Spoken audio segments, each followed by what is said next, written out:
Hello, আমি আবার আসলাম আপনাদেরকে আমার কিছু কথা শেয়ার করার ছিল। আমি ফেসবুকে ভিডিও দেওয়ার পর দেখলাম যে অনেকেই অনেক প্রশ্ন করছেন, নানা ধরনের মন্তব্য করছেন, আমার কথা হয়তো বিশ্বাস করছেন না। অনেকের একটা প্রশ্ন ছিল যে আসলে আমি দেশে আছি বা আসলে দুবাই যাইনি। আমি একটু খুলেই বলি, কারণ এই 15-20 দিন পরে যেহেতু আমি বলছি, আমি দুবাইয়ের শারজাতে আছি। এখন আমি দুবাই আসলাম কিভাবে সেটাও বলি। আমার একটা ক্লোজ ছোট ভাই আছে, খুব কাছের। তার নাম হচ্ছে কাউসার মোল্লা, তার বাবার নাম হচ্ছে ইয়াসিন মোল্লা। তো এই কাউসার মোল্লা আমার খুবই ভালো একটা ছোট ভাই, সে আমাকে সবসময় হেল্প করে। তার ওখানে আমি ছিলাম এক রাত। ছিলাম, কারণ ওখানে থাকার পিছনে কারণ হচ্ছে মানে তার সাথে আবার আমাদের যে র্যাব 2 সেখানে খুবই ভালো সম্পর্ক। তার ওখানে একটা এএসআই আছে তুষার নাম, তার সাথে খুব ভালো সম্পর্ক থাকার কারণে সে কিন্তু প্রথম আমাকে ফোন দিয়ে জানায় যে ভাই এই ঝামেলা হয়েছে, আপনি জানতে পারছি, আপনি আমার বাসায় আসেন, এরপরে আমি আপনাকে দেশের বাইরে পাঠানোর ব্যবস্থা করব। তো আমি পরে বুঝতে পারিনি, পরে ফেসবুকে দেখলাম, দেখার পরে সে আমাকে লিঙ্ক দিল, দেখার পরে আমি তার ওখানে চলে যাই এবং এক রাত তার ওখানে ছিলাম। তার বাবা ইয়াসিন মোল্লা মোটামুটি পাওয়ারফুল লোক, আর টাকা পয়সা আছে অনেক। তো এই কাউসার যেহেতু র্যাবের সোর্স হিসেবে কাজ করে, তো সে আমাকে হেল্প করছে, অনেক হেল্প করছে, আমি ওখান থেকে চলে আসতে পারছি। আর এই কাউসারই কিন্তু আমাকে হাদির সাথে পরিচয় করে দিছিল। আমার কাজের জন্য কাউসার মোল্লা আমাকে হাদির সাথে পরিচয় করায় দেয়। আমি তার নামটা কেন বললাম, কারণ আমার তাকে সন্দেহ হয়েছে। সে আমাকে দেশ থেকে করছে, সেভ করছে, সবকিছু করছে। যেহেতু কাজটা আমি করি নাই, সে জানতো যে আমি কখন হাদির কাছে যাই, কি করি না করি, সবই জানতো। কারণ আমার কাজের জন্য আমি যাচ্ছিলাম, সে জানতো। যেহেতু সে আমাকে পরিচয় করে দিচ্ছে, তাকে আমি, সে নিজেকে এখন ওই নাহিদ সার্জিস, তারপর আপনার হাদি, এদের খুব ক্লোজ আমাকে বলছিল। সেই বিদায় আমি তাকে বারবার বলছিলাম যে আমাকে তাহলে একটু পরিচয় করায় দেন আমার কাজটার জন্য, আমার কাজটা তো এখন দরকার, কারণ আমার প্রতিষ্ঠানে কোনো কাজ নেই। তো সে আমাকে পরিচয় করা দেয়, কিন্তু যখন সে, আমি জানি না, ওখান থেকে চলে আসার পর, বিদায় নিয়ে চলে আসার পর হাদি গুলি খাইছে এবং সে আমাকে আশ্রয় দিছে এবং সে আমাকে সেফ এক্সিট করে দিছে। আর সে র্যাবের সোর্স হিসেবে কাজ করছে। যখন এগুলো আমি মিলাইলাম, তখন আমার কাছে মনে হলো যে সে অনেক কিছু জানে। তাই আমি তার কথাই বললাম যে আপনারা একটু, আমি বাংলাদেশের পুলিশ প্রশাসনকে বলবো যে আপনারা একটু কাউসার মোল্লা আর তার বাবা ইয়াসিন মোল্লা, এই দুজনকে একটু জিজ্ঞাসাবাদ করবেন যে আসলে মূল ঘটনা কোথায়, আমাকে কেন, আমার মনে হচ্ছে তারা আমাকে ফাঁসিয়েছে। তো এটা গেল। তাদের সাথে জড়িত র্যাবের সোর্স হিসেবে সে কাজ করে, তাদের সাথে জড়িত র্যাব 2 এর তুষার নামে একজন এসআই আছে, আপনার তাকেও জিজ্ঞাসাবাদ করবেন। এখন আমি আরেকটা কথায় আসি। আপনারা বলছেন যে আমি কেন দেশ ছেড়ে চলে গেলাম। আরে ভাই, আমি তো মানুষ, আমি ব্যবসা করে খাওয়ার ছেলে। দিন শেষে দেখা যাবে যে আমি দেশে থাকবো, আপনারা আমাকে মব করবেন। তো যেহেতু মবের যুগ চলতেছে এখন, 5ই আগস্টের পর থেকে আপনারা মবের একটা যুগ নিয়ে আসছেন, তো আমি কিভাবে মানে দেশ না ছেড়ে আসি? আর আমাকে তো কালচারই বলছে যে আপনি দেশ ছেড়ে চলে যান, আপনি দেশে থাকলে অনেক ঝামেলা হবে। তো আমি দেশ ছেড়ে চলে আসছি। পরবর্তী জানতে পারছি এই কাউসার র্যাবের সবার সাথে ঘুরে ঘুরে মানে মোটামুটি র্যাবকে ব্যস্ত রাখছে এবং আমার ফ্যামিলিকে সেই মোটামুটি ইনফরমেশন গুলো দিচ্ছে। তো আমি বারবার বলছি যে আপনার কাউসারকে ধরেন। আমি শিওর এ আমাকে ফাঁসানোর পিছনে অনেক বড় হাত আছে এবং সে জানে যে কাজ কাদের। যেহেতু তার ব্যাকগ্রাউন্ড, আমার ছোট ভাই ভালো সম্পর্ক ছিল, তার ব্যাকগ্রাউন্ড কিন্তু ভালো ছিল না। একটা ভিডিও আমি শেয়ার করব, সে কিছুক্ষণ পরে, তার হাতে আর্মস ছিল, এই ভিডিওটা আমি শেয়ার করব। এটা আমাকে একজন পাঠাইছে। ওকে, আচ্ছা, এখন আরেকটা প্রশ্ন আপনাদের উত্তর দিই। আমি প্রশ্নগুলো নোট করছি, একটু একটা মিনিট। আচ্ছা, আমার ব্যাংকের যে ট্রানজেকশন, হ্যাঁ, আমার ব্যাংকের যে ট্রানজেকশন, আমি বলি, আমি সরকারি কাজ যেহেতু করি, আমার ব্যাংকের ট্রানজেকশন প্রতি বছর যে টার্নওভার, এই প্রতিটা টার্নওভারের ভ্যাট ট্যাক্স দেওয়া, আমি প্রুফ দেখাই আপনাদেরকে।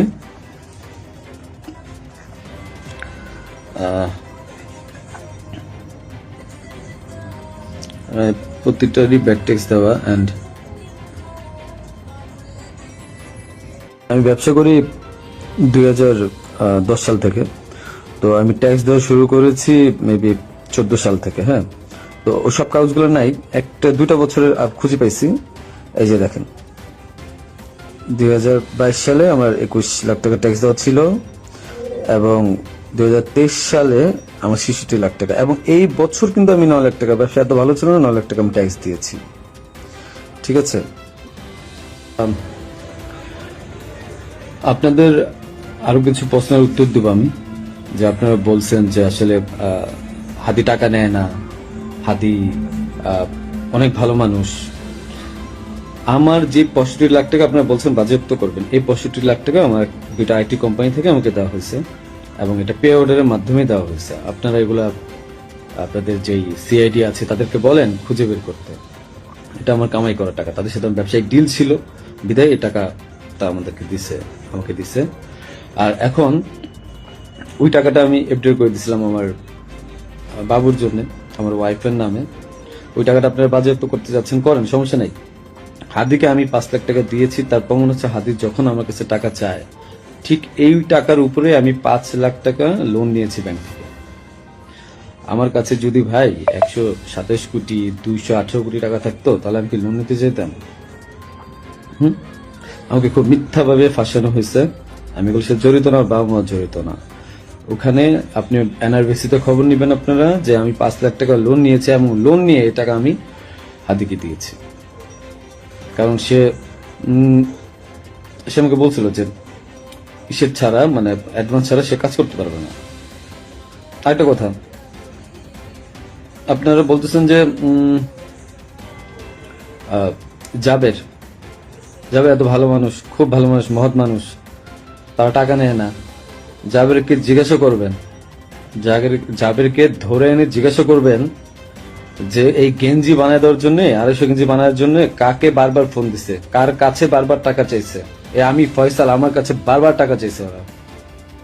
আর তাদেরকে, জাবেরকে আমি প্রথম 10,000 না 5,000 টাকা দিচ্ছি, সে বলছে ভাই হাদিয়া দিছে, যে নেন ফয়সাল ভাই। এত সৎ লোক আপনারা, আমাকে যে মিথ্যায় ফাঁসাচ্ছেন।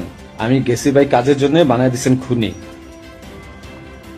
আর আপনারা বলতেছেন যে তোমার বাবা মা বলছে, তোমার মা বলছে, তোমার বোন বলছে, তোমার বউ বলছে, তোমার উমুক এক মাইয়ারা বানায় দিলেন আমার বান্ধবী, যে উমুকে বলছে, যে সবাই বলছে যে তুমি এগুলোর সাথে জড়িত।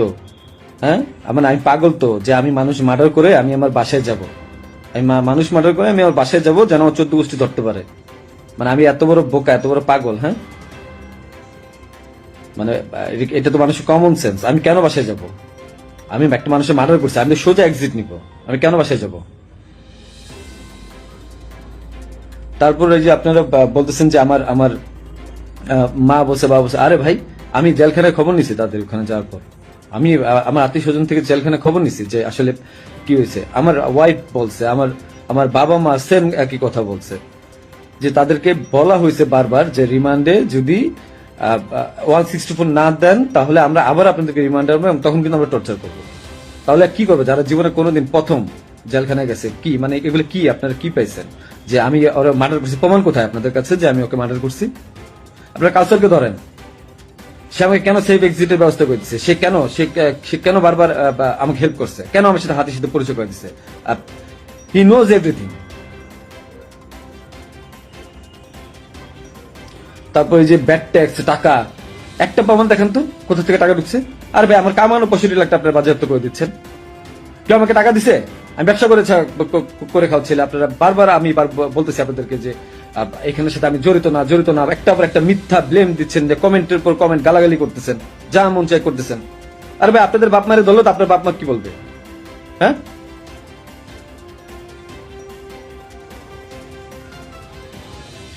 যে আপনাকে জিজ্ঞাসা করেন যে গেঞ্জি কার কাছ থেকে বাঁধিয়েছে, পতাকা কার কাছ থেকে বাঁধিয়েছে, জিজ্ঞাসা করেন। এই খুনির বিচার হবে। আমাকে ফাঁসানোর চেষ্টা করছেন, করেন, কি করবেন? শাস্তি দিবেন, দেন। আমার বাপ মাকে, তারা তো কিছু করে নাই। হ্যাঁ, পুলিশ সব জানে। কোয়া থেকে পিস্তল উদ্ধার করছেন, আমার শ্যালককে ফাঁসায় নিয়ে গিয়ে কোথা থেকে পিস্তল উদ্ধার করে নিয়ে আসছেন? হ্যাঁ, যা মন চায় দেওয়া, পুকুর থেকে পিস্তল উদ্ধার করে নিয়ে আসছে। মানে এগুলা কি ফাইজলামি? হ্যাঁ, আমার বোনের বাসায় পিস্তল পাইছেন, গুলি পাইছেন। এই গুলি পিস্তল আপনারা বলতেছেন বারবার যে তার বাসায় চিপ। আরে ভাই, ওই জায়গার মধ্যে মোবাইল ফালাই দিছিল, ওই জায়গায় আমার মোবাইল ফালাইছে। ওই মোবাইল আনতে গেছে, ওইটা বানাচ্ছে গুলি পিস্তলের জায়গা না। বাসা থেকে কারোর কাছ থেকে পাইছেন, কারো বডি রিকভারি পাইছেন আপনারা?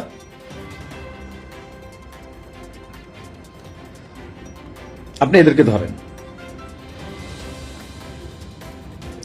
অনেক কিছু জানতে পারবেন। হাদির সাথে লাস্ট আমার একবার কথা হয়েছিল যে একটা বিষয় নিয়ে, যে ও মানে যখন যে সাদিক কামরে মেবি জামাতে নিয়েছে, ও খুব আপসেট ছিল যেহেতু ও জামাতের প্রোডাক্ট। আমাকে বারবার বলতেছিল যে ভাই আমার খুব মনে হয় কষ্ট হয়ে যাবে। আমি ওরা বলছিলাম ফাইজলাম করে যে মির্জা আব্বাস ভাই তো খুবই ভালো মানুষ, ওনার কাছে যান, উনি আসলেই ভালো মানুষ। ভাই তো ভালো মানুষ, হাদি নিজেও বলছে যে মির্জা আব্বাস ভাইয়ের কাছে যান, উনি ভালো মানুষ। ওনার কাছ থেকে আপনি যে 2-4 কোটি টাকা নিয়ে আপনি নির্বাচনটা বাদ দিয়ে দেন। এটা আমি একবার ফাইজলাম করতেই বলছি। তো বলছে ভালো, তো ভাই যদি টাকা দেয় তাহলে তার নির্বাচন করা লাগবে না। তো হাদির মুখে শোনা মির্জা আব্বাস ভাই ভালো লোক মানুষ, মির্জা আব্বাসের মতো লোক এই কাজ করতে পারে না। যারা করতে পারে তাদেরকে জিজ্ঞাসা করেন। ফাইজলামের একটা সীমা থাকা উচিত। জামাত শিবিরকে ধরেন,